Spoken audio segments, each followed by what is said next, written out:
day, and welcome to the Road Poet Cafe. Our normal host, Kay Pedler Bridges, is busy off doing something that really truly required his attention. I didn't actually lock him in a closet, though I did think about it when I heard that we are going to have no less than a local cause celebre for our guest.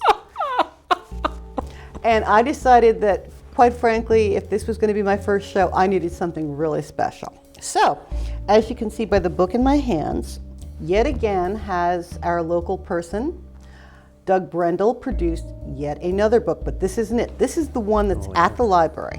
But he has come up with something called Stick that right in that picture Ipswich right there. Unzipped. Which, you know, this is not the next Paint and Place, but, you know, maybe the next one, we're hoping.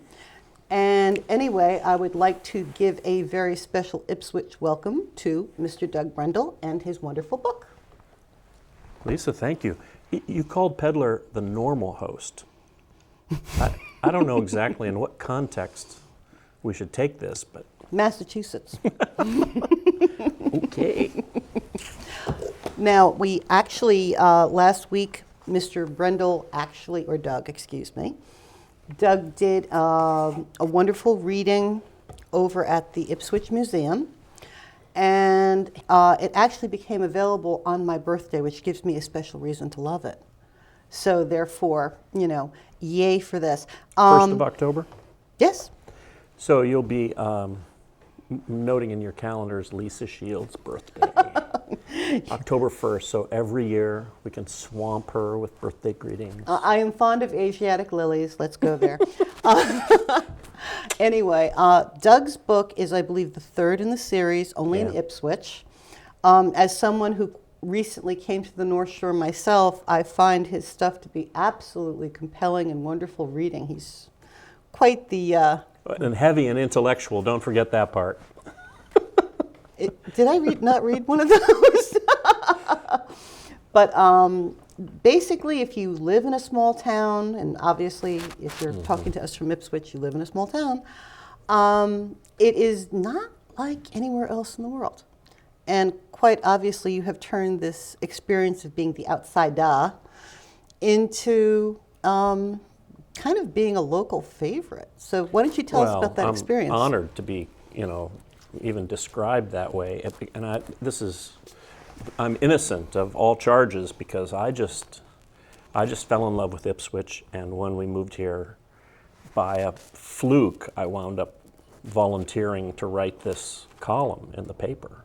And Dan McAlpine, the editor of the Chronicle, when he invited me to write it, he hedged his bets. He only asked me to write once a month. Well, I find the town so amusing. I was, you know, writing stuff continuously, and the paper only comes out once a week. It doesn't really come out often enough for me. So I was throwing stuff in there every week, and he kept publishing it. And after a couple of months, I said, Dan, is it okay? I was feeling guilty, you know. It's like, ooh, am I like obliging him to run my columns? And he was just like, I don't want you to burn out. And I was like, baby, you could publish daily as far as I'm concerned, because Ipswich is this magical place to me. After Chicago and Arizona, it's like a whole new world, and I pretty much got something to say every week. Well, when I moved into my home, I found out, one of the amusing things I found out when I met Doug is that we are actually neighbors. Yeah. We're from the other side of town. West Ipswich Farms. Okay, very good. That's what my wife calls it. This Outer Linebrook thing, you know, people talk about Outer Linebrook and it's like another planet. You cross Route 1, and we have people in Ipswich who've lived here for 375 years who don't realize that if you cross Route 1, you can still be in Ipswich. There's a triangle over there of about, I don't know, 3 square miles maybe, of space that's still Ipswich. I call it PB, practically Boxford. But Christina said it should be not Outer Linebrook, it should be West Ipswich Farms, so that our property values would go up. You have the freedom to be able to sing the praises of Ipswich. When I moved in, after a couple of months, I went into the kitchen and said to my landlady, my God, I love this place. This place is awesome. And she looked at me She said, just don't tell anybody. So I'm not allowed to tell everybody that Ipswich is wonderful. However, you have no such restraint. That's right. So you may sing the praises and psalms and other good things. I can only be myself and tell the truth. And we chose Ipswich. We could have. I'm a freelance writer by profession, and we got to the point with our big kids off to college, we could locate anywhere we wanted, and we kind of looked the world over. And we decided that this was the place we wanted to be. If we could find an antique house with some trees, you know, things that are historic, you don't find in Chicago or Arizona. So this was new. And trees, actual trees with actual leaves that actually turn golden and fall in the fall. You know, this was all news to us. And a little bit of land. On Outer Linebrook, we have land. You can actually, you know, get a square of grass. Well, when I drive to work in the morning, I work in Topsfield. And very frequently there are turkeys crossing the road. Yes. And there's no sign that say turkey crossing. It's just you have to wait for the last turkey. And it's just like, okay, come on. Yeah. Today, you know, Well, I'll get even with you in 3 yes. weeks. This is a serious issue that I have yet to take up in a column, but it has to happen. And if any of my friends watching this online are going to come visit me, and I give you my car, kind of let you explore, leave early. Wherever you're going, you have to leave early, because you never know if you're going to have turkeys crossing a road or guinea hens. But especially the wild turkeys, and they just take over. It's almost like they have this attitude. It's like, we're in charge. And so they will cross as slowly and as disorganizedly as they possibly can to hold up as much traffic as. And this happened to me literally 3 days ago. And suddenly traffic was stopped, and I thought, there's no sirens, there's no lights, it's not an accident. And I look, and here it is. It's a turkey fest, and they get out in the middle. They like the attention or something. And so they get out in the middle of the road, and they do both lanes. So you're stopping traffic both ways. And you can always tell which direction they're going, because finally they'll clear one lane or the other, and one line of traffic or the other moves. And then as you pass those cars, you know, you could feel the resentment because you got through the turkey barricade first. But it changes your GPS. You know, like the GPS in your car, it says you're going to get there at 10:04. And on Google, on your phone, it can say with traffic 10:08. But there's no setting yet that says with turkeys 10:14. But that's when you're going to get there, because the turkeys aren't accounted for. Absolutely. So what do you find the most enchanting and exasperating about Ipswich? Because you've been to other places. You've been without. The most enchanting thing to me is town meeting. I was going to do that with a straight face. Wait, I can do it. No, you can't. The most enchanting thing to me is town meeting. Town meeting is awesome. It's amazing to me that 13,000 people turn themselves over to this. I really revere it as a lover of history. They turn themselves over to this form of government that's just been around for centuries. And twice a year, we all jam into the high school auditorium and we decide everything. I mean, it's amazing to me the extent of stuff that's decided by people sitting there holding up a little rectangle of colored construction paper. And I still love it. The first time I went to town meeting, right after I moved here, I tweeted from the town meeting, because all my friends back in Arizona and Chicago were like, "Whoa, he slipped off into the netherworld or something." But now, normally, I'll sit in the front row and I'll just sketch cartoons of everybody who has the nerve to speak, and then the cartoons go in the book, and it's you have to think twice now before you speak up at town meeting, because you're probably going to get a bad drawing of yourself in the Library of Congress, and one copy of Brendel's book. Aha. So now you know why people will give you a hard time. Yeah, and for some other reasons, but Being an bad outsider. cartoons is a I think a good reason. How did we get on that? I don't know. I asked you Oh, what you the find most most enchanting Yeah. and most, or let's say least enchanting. How about that? You know, I'm not going to make any enemies now. I've got so many friends as a result of the column. People are lovely. They stop me on the street and at the Y, and they give me ideas for new columns. Mm-hmm. So I'm just not going to reveal the people who really.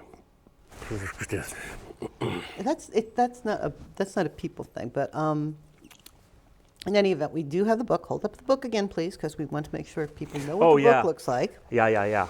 Mm-hmm. And Ipswich Unzipped, I should say, is available on Amazon and in Kindle. As a Kindle book, and also as a Nook book on the Barnes and Noble. Yeah, we got it all going this time. So we have the trilogy. We have Only in Ipswich. Right. We have. Actually, this is the original. Only in Ipswich. Okay. And then we did Only in Ipswich 2013, and I thought we would just keep calling them by their numbers. Oh, okay. But then I had this diabolical idea to do Ipswich Unzipped. So the third in the series is Unzipped, and it says number 3 in the Only in Ipswich series. What's hilarious now is, and I have to give a shout out to Diane Hall, she's helped me with promotion. She's created this Only in Ipswich website. You can actually go to onlyinipswich.com, and there's an Only in Ipswich Facebook page, Pinterest, and all kinds of other stuff that I don't even understand, but a lot of people have responded I'll tell you what, very graciously. Since we are now we've looked at the book and we heard about the book, why don't we hear something from the book? I think that would be really. Okay, yeah. So, Ipswich's almost favorite, sort of adopted son, Yeah. Doug Brendel. Yeah, that would be me. All right. This is, it's still very much a written and read kind of thing. It's not for television. It's just intended to be a newspaper column. So this refers to things that people read. But I thought it might amuse. Well, it might amuse and even inform you as even a newer newcomer than me. If you're living in an old house as I am. This is called "You Can't Get There from Here." If you're uneasy about reading things related to going to the bathroom, please stop reading now. This is about going to the bathroom. I don't mean this biologically. I'm not talking about bodily functions. I'm just talking about walking, starting out at the edge of your bed, which is where you're sitting when you realize you need to go to the bathroom, and then walking from your bed to your bathroom. It should be a simple matter, but this is New England. New England is the land of blocked-off doorways. In our antique houses, with our nooks and crannies and rooms added on 180 years after the house was built, we wind up with doors where we don't need them. Yet there's a certain Yankee reluctance to spend the time, energy, and money it would take to make it just a plain wall, when there's a chance that, in 60 or 70 years, you'll want a doorway there again. So it's not uncommon to see a couch in front of a door, or a chair, or a lamp, or a table in front of a door.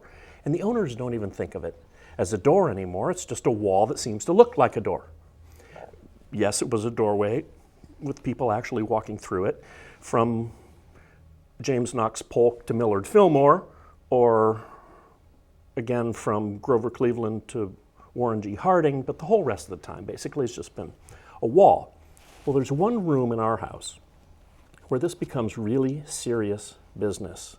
After 200 years of nook adding and cranny shifting and space narrowing and corridor widening, our house has ended up with one tiny room which has not a single window, but 4 doors. From this tiny little roomlet, you can get to the guest room, the laundry room, the living room, or a bent little passageway too small to be called a hall. The room is all doors. There's only one precious wall where you can put a piece of furniture without worrying about who will be entering, exiting, bumping, slamming, or otherwise ricocheting through. Okay, what to do with such an odd little place? Well, we are not big TV watchers, so we stuck our TV in there. There's really no other use for this space. Well, that's not quite true. I have indeed used this odd little room for something else. A single, simple function. I walk through it on my way to the bathroom. I abandoned the upstairs bathroom because I trust this is not too sexist to say it was overrun by females. As the only guy in the household, I took ownership of the downstairs bathroom. And getting there and back was no problem at all, till I went out of town for a couple of weeks and my wife decided to rearrange the furniture in the odd little TV room. So now, instead of slipping downstairs, heading straight to the bathroom, with only one little side step along the way, well, that side step is now a closed door with a brown couch standing guard in front of it. Which means, from my bed, I cross the room diagonally, out the bedroom door, hang a right on the landing, down 3 stair steps, left, 7 more steps, another left, last 3 stairs, then a right, diagonally across the living room, into the kitchen, wide arc around the table and chairs, into the bent little passageway, too small to be called a hall, sharp left, 1 step into the accursed TV room, making a certain gesture toward the brown couch, hang a left into the laundry room hallway, and a sharp right into the bathroom. I'm planning today to go to the bathroom on Tuesday. Packing a light lunch for the trip. Can one assume your wife really loved Mousetrap as a child? I bet she has, yeah. Because that is exactly the kind of feeling I got when you were describing that. Wonderful. And it's wow. still true today. You know, that column came out in the paper, and Christina was not intimidated a bit. She didn't move the brown couch. It's still set up. The woman is fearless and clearly has no heart. Well, once upon a time, you were from Chicago. And I come from New Jersey, which is ridiculously urban. And I moved from being at exit 8 on the turnpike to I get up in the morning, I have my coffee, and I watch the horses in the paddock in the back. You're on a movie set now. It feels like that at Expect times. a young Elizabeth Taylor to come by. Or, you know, one of these days I'm just going to pretend I know how to ride a horse, I think. It's just, it's not going to be pretty. Anyway, so how do you feel the transition has been from big city boy, then you went to the desert in Sedona, and then you came to New England? Yeah, actually I was in Scottsdale, not Sedona, so I was even deserty-er than that. When I left the Chicago area for Arizona, I had put in 25 Midwestern winters, and I was really tired of the cold. Okay. So I literally contacted the National Weather Service and said, what is the hottest major city? I had finally begun as a freelancer to be able to move. So I could live where I wanted, and I said, what is the hottest major city in America? And the answer was Phoenix, and I said, I'm going. I packed my car, and I went. And I ended up putting in 20-some years in the desert. The first 10 years I spent thawing out because I'd been standing waiting for a bus in Chicago with 5 layers and still freezing. But then I sort of began to realize, I met Christina, fell in love, we got married, and she was a Colorado girl, she had lived in Alaska, and so I started to become tuned in to the fact that it's darn hot. there's some warmth coming up here from the earth. And so after the 20-some years and our lives morphed again and we were able to move, we were both really ready for, I think, 3 things. We were ready for normal seasons, 4 seasons. There are actually 4. I think God invented 4. So if you live someplace that doesn't have all 4, it's like you're not getting everything God intended for you. You're missing out? And then we were ready for something old. You know, we had lived these 2 decades in a place where, in Arizona, where you know, it was the 48th state. Things are so new there that if a building lasts 50 years, they put a historical plaque on it. And we were really ready for the ocean and the small town. Sort of, we'd been in the city and we'd been in suburbia, and I think we were ready for small town America. And so Ipswich had everything we wanted, and just by luck of the draw, or God's sense of humor, or however you want to think of it, we wound up in Outer Linebrook, which is a neighborhood of Ipswich that it's even countryer and small townier than the village. This is true. You know, Ipswich Center and the people who live close to the downtown area. So I was reading today about how when you moved here, you kind of hoped to connect with Mr. Uptake. Well, yeah. That was kind of an interesting thing. And Yeah. I found that interesting because when I was contemplating what to ask you today, I was thinking, yes, he is the heir apparent to the Uptakes. Because, hey, the people the other day were not lying. They were enchanted. You did a wonderful job. You had them in your hand. I can't begin to even approach the great man. You know, I revered him. And as I said only in Ipswich 2013 in the foreword, I confessed that, you know, I totally intended to track him down, to stalk him if necessary.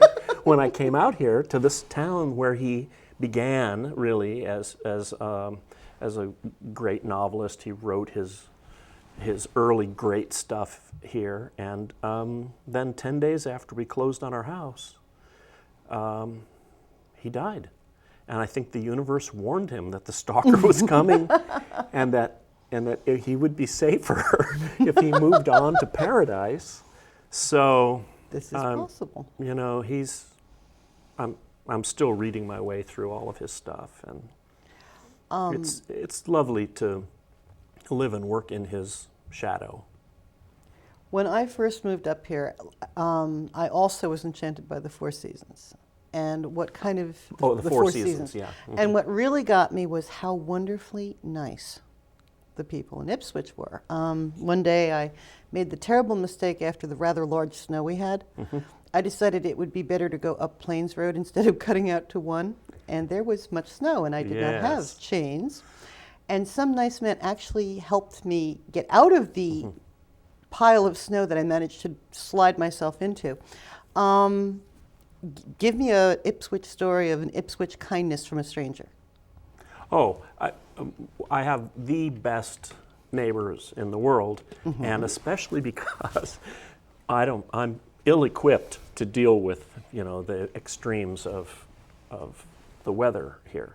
So we came out here thinking, well, we'll be good environmentalists now, so we're going to get electric stuff. We'll get an electric lawnmower with a rechargeable battery and the electric leaf blower and all that stuff. Well, so my lawnmower is this little mosquito that goes like that. But we mow less and less of our property every year. We're letting it grow, letting nature take it back over. So that's less and less of an issue. But the we have a tiny little electric snowblower. So my neighbor across the street is a lovely guy, the first person when we moved in to come across and say welcome to the neighborhood and all that stuff. But his equipment is like lifetime Ipswich resident. So he's got this leaf blower that the machine hangs on his back, and it's bigger than he is. And when he blows the leaves, it's just like he's blowing the leaves like 3 blocks away. And he's got this massive snow blower that it's just an impressive piece of, it's scary machinery, and I could never be responsible to operate anything that big. Well, in the big snow, I mean the big snow, we were out there digging, and literally our little mosquito snowblower was only half as tall as the snowbank up against our garage. So I'm going out, you know, pushing it in and making like a tunnel until the roof of the snow that I'd carved out would cave in, and then we'd start in again. Meanwhile, my wife is like trying to shovel part of it out and all that stuff. And pretty soon, in the distance, we hear, grrr, and here's Ronnie. He's coming. He's coming. It's like the Saint Bernard coming with the Exactly. the brandy cask cask. of brandy. Yeah, and he, of course, he covered about 8 times as much territory toward us as we had been able to get out toward him. But he's always like that. He comes with the big leaf blower in the fall, and and this is typical. What you experienced on Old Wright Road, did you say it was Old or Plains Road? Old Plains. Plains Road. It is very typical. If somebody sees you out in a situation where they can help, there's some instinct, especially if it's nature. If nature has taken a turn against you, the mentality in New England is it's us against it. It's Mother Nature and she's against us.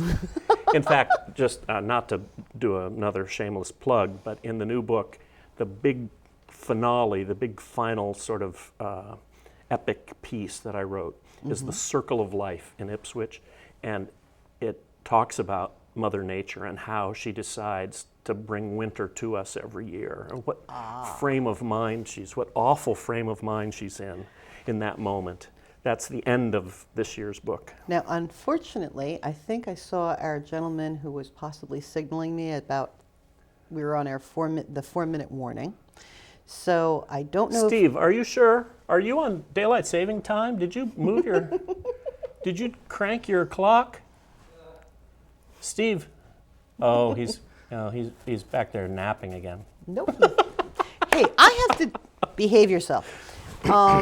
Anyway, I was going to say, possibly if we had the time to get that last piece in, that Oh, poem. yeah.